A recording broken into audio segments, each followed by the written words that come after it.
ഗോവയിലെ കുറച്ച് സ്പെഷ്യലായിട്ടുള്ള സ്വീറ്റ്സാണ് കേട്ടോ എൻ്റെ കയ്യിലിരിക്കുന്നത്. ഇത് കൈ കിട്ടിയപ്പോൾ മുതൽ എനിക്ക് ഓപ്പൺ ചെയ്ത് കഴിച്ചാൽ മതി എന്നായിരുന്നു. ഓപ്പൺ ചെയ്തപ്പോഴോ നാവിലിങ്ങനെ വെള്ളം വരുന്നു. കഴിച്ച് നോക്കിയപ്പോൾ ഒന്നും പറയാനില്ല. പൊതുവേ സ്വീറ്റ്സൊന്നും അധികം ഇഷ്ടമില്ലാത്ത എനിക്കിത് ഒരുപാട് ഇഷ്ടപ്പെട്ടു. ഡ്രൈ ഫ്രൂട്ട് സ്വീറ്റ്സ് ആയിരുന്നു അത്. ഡ്രൈ ഫ്രൂട്ട്സും അതുപോലെ കാഷ്യൂനട്ടും കോക്കനട്ടും ഗീയൊക്കെ ആയിട്ട് നമുക്ക് ആ കാഷ്യൂനട്ടൊക്കെ എനിക്ക് കടിക്കാൻ കിട്ടുന്നുണ്ടായിരുന്നു. ഒരു രക്ഷയില്ല, എനിക്കിത് ഒരുപാട് ഇഷ്ടപ്പെട്ടു.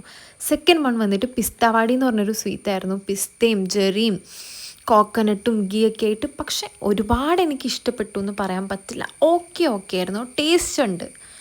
ഫസ്റ്റ് വണ്ണാണ് എനിക്ക് കൂടുതൽ ഇഷ്ടപ്പെട്ടത്. ഇതും ഓക്കെയാണ്. എല്ലാം വെറൈറ്റി സ്വീറ്റ്സാണ്. ഇതൊക്കെ ഇവിടെ കിട്ടുമെന്ന് എനിക്കറിയില്ല. ഞാൻ എന്തായാലും ഇവിടെ ഒന്നും ഷോപ്പുകളിൽ ഇത് കണ്ടിട്ടില്ല. തേർഡ് വൺ വന്നിട്ട് ബദാം ഹൽവയായിരുന്നു. 3 ഡിഫറെൻറ്റ് ഫ്ലേവറിലായിരുന്നു ഇതും വരുന്നത്. അപ്പോൾ ഇതും എനിക്ക് ഇഷ്ടപ്പെട്ടു. വാവ് എന്ന് പറയാൻ പറ്റില്ല, പക്ഷേ നല്ല സോഫ്റ്റായിട്ടുള്ള ഹൽവയായിരുന്നു. ഇങ്ങനെ എടുക്കുമ്പോഴേക്കിട്ട് ഭയങ്കര സോഫ്റ്റായിട്ട്. അപ്പോൾ നല്ല ടേസ്റ്റ് ഉണ്ടായിരുന്നു.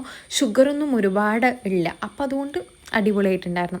എനിക്ക് എവിടെ പോയിട്ടുണ്ടെങ്കിൽ ഇങ്ങനെ ഡിഫറെൻ്റ് ആയിട്ടുള്ള അല്ലെങ്കിൽ അവിടുത്തെ വെറൈറ്റി ഫുഡ് ഐറ്റംസ് ഒക്കെ ടേസ്റ്റ് ചെയ്യാൻ ഭയങ്കര ഇഷ്ടമാണ്. ലാസ്റ്റ് ഡേ ഞാൻ ഭയങ്കര ക്യൂട്ടായിട്ട് തോന്നി എനിക്ക് ഈ മിഠായി. ഞാൻ വലിയ ഹോപ്പൊന്നും ഇല്ലാതെ എടുത്തൊരു മിഠായാണിത്. പക്ഷേ നല്ല അടിപൊളിയായിട്ട് കുറച്ച് ഹാർഡാണിത്. പക്ഷെ കുറേ നേരം അതുകൊണ്ട് തന്നെ വായിൽ നമുക്കിങ്ങനെ കടിച്ച് അങ്ങനെ കഴിച്ചുകൊണ്ടിരിക്കാം.